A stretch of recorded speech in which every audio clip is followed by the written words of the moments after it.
Shobhana kitchen with village ফুডে সবাইকে স্বাগত জানাই। আজ আমি হাজির হয়েছি ব্রোকলির ভাজা রেসিপি নিয়ে। তো বন্ধুরা, এই স্বাস্থ্যকর রেসিপিটা সবাই দেখতে থাকো স্কিপ না করে।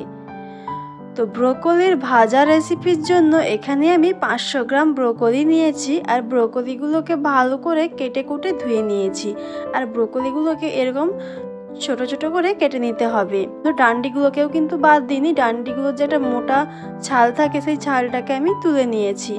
তো এবারে আমি এই ব্রোকলিগুলোকে সেদ্ধ করে নেব 2 মিনিটের মতন। তো ব্রোকলি সেদ্ধর জন্য প্রথমে আমি গ্যাসের মধ্যে একটা কড়াই বসিয়ে দিয়েছি, তাতে দিয়েছি জল আর দিয়ে দিলাম নুন। এবারে দিয়ে দিচ্ছি কেটে রাখা ব্রোকলিগুলোকে হাত দিয়ে আমি একটু ভালো করে জলের দিকে জাঁকিয়ে জাঁকিয়ে রেখে দিচ্ছি, যাতে ব্রোকলি ডাঁটাগুলো ভালোভাবে সেদ্ধ হয়ে যায়। এবারে একটা আমি ঢাকনা দিয়ে দিচ্ছি, 2 থেকে 3 মিনিটের মতন ব্রোকলিগুলোকে সেদ্ধ করে নেব। তো বন্ধুরা, ফিরে আসছি 2 থেকে 3 মিনিট পরে। তো বন্ধুরা, 3 মিনিট পরে ফিরে এলাম। তো ব্রোকলিগুলো কিন্তু খুব সুন্দরভাবেই সেদ্ধ হয়ে গেছে। তো দেখো বন্ধুরা, কত সুন্দর সেদ্ধ হয়েছে। আর এর থেকে বেশিক্ষণ সেদ্ধ করলে কিন্তু ব্রোকলির যে গুণাগুণটা থাকে ওটা কিন্তু চলে যাবে। তো এবারে আমি ব্রোকলিগুলোকে নামিয়ে নিচ্ছি, ভালো করে জল থেকে তুলে নামিয়ে নিলাম। তো সমস্ত ব্রোকলিগুলোকে নামিয়ে নিয়েছি। আবারও কিন্তু কড়াইটাকে পরিষ্কার করে গ্যাসের মধ্যে বসিয়ে দিয়েছি। দিয়ে দিলাম সাদা তেল আর দিয়ে দিলাম 1/2 চামচ জিরে, গোটা জিরে দিয়েছি। এবারে এই ফোড়নটাকে ভালো করে ভেজে নিতে হবে। তো জিরেটা কিন্তু ভাজা হয়ে গেছে। এবারে দিয়ে দিচ্ছি রসুন কুচিটাকে ভালো করে তেলের মধ্যে ভেজে নেব। তো রসুনটাও কিন্তু ভালো করে তেলের মধ্যে ভাজা ভাজা হয়ে গেছে। এবারে আমি দিয়ে দেব কেটে রাখা পেঁয়াজটাকে এবারে ভালো করে তেলের মধ্যে নাড়াচাড়া করে ভেজে নেব।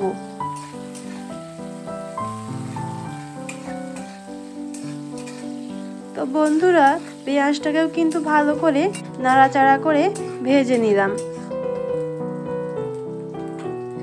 এবারে আমি এর মধ্যে দিয়ে দেব টমেটো কুচি আর দিয়ে দেব 1/2 চামচ ঝাল লঙ্কার গুঁড়ো আর অল্প পরিমাণে নুন।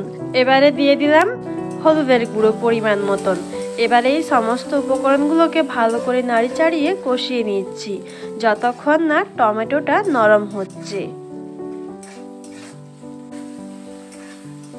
তো বন্ধুরা, বেশ খানিকক্ষণ সময় নিয়ে কিন্তু মশলাগুলোকে সুন্দরভাবে কষিয়ে নিয়েছি। টমেটোটাও কিন্তু সুন্দরভাবে নরম হয়ে গিয়েছে।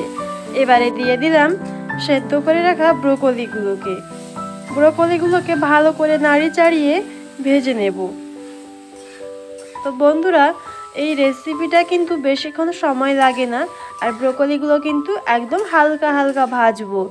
যত বেশি সেদ্ধ হবে, যত বেশি ভাজা ভাজা হয়ে যাবে, ততই কিন্তু ওর গুণাগুণটা নষ্ট হয়ে যাবে। তো বন্ধুরা, এভাবে করেই কিন্তু ভালো করে ব্রোকলিগুলোকে নাড়াচাড়া করে ভেজে নেব।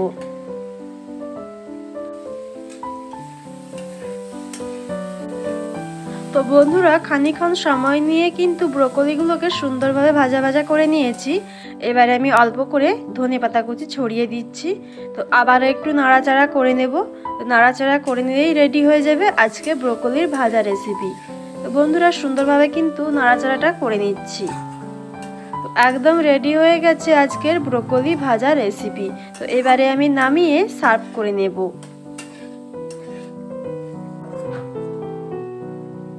তো বন্ধুরা, সার্ভ করে চলে এলাম। তো আজকের এই ব্রোকলি ভাজা রেসিপিটা তোমাদের কেমন লাগলো অবশ্যই কমেন্ট বক্স জানাবে।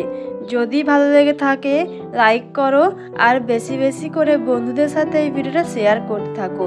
আর আমার এই চ্যানেলটিকে সাবস্ক্রাইব করে দিও। পাশের বেল আইকনটিকে অবশ্যই প্রেস করে রেখো, যখনই আমি ভিডিওগুলো ছাড়বো ভিডিও নোটিফিকেশনগুলো সবার আগে তোমাদের কাছে পৌঁছে যাবে। তো বন্ধুরা, আজকের ভিডিওটি এইখান পর্যন্তই। দেখা হচ্ছে তোমাদের সাথে অন্য কোনো পরবর্তী ভিডিওতে। সবাই ভালো থেকো, সুস্থ থেকো।